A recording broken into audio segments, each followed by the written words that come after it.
Master! What up, mga ka-BL? Falan. Angkinin mo din ako.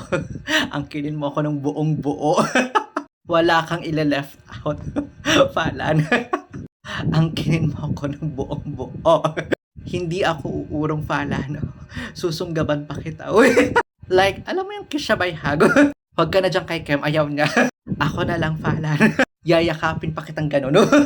Kisabay hagin, no? Pero Falan, kaya pala ganito, ha? Pwede ka namang umikot papalikod ni Kem. Pero ginusto mo yung ganito para may ano yun, dikit-dikit.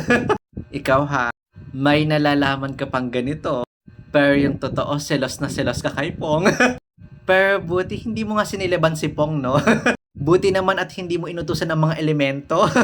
At syempre, hindi magpapatalo ang aking side couple. May paganito na. Hindi ko alam pero kilig na kilig ako sa kanilang dalawa dito. I love their chemistry. Seryoso, ewan ko kung ako lang yung ganito sa kanilang mga ka-BL ha, pero ewan ko, I can't explain it. Akala ko nga hanggang ganito lang. Pero biglang may ganito. I can't explain it. Pero Chan, bakit naman may pa ganito? Ang bilis-bilis naman. Uy, ano ba? Dahan-dahan lang naman siya. At yun na nga mga ka-BL, nakarating sila ng Devas. Kaya mga ka-BL, kung hindi nyo pa napapanood yung series or episode na to, Kemjira the series, or kung hindi nyo pa nasisimulan, panoorin nyo na. And pa-follow for more BL contents. Bakit may pa ganito agad siya?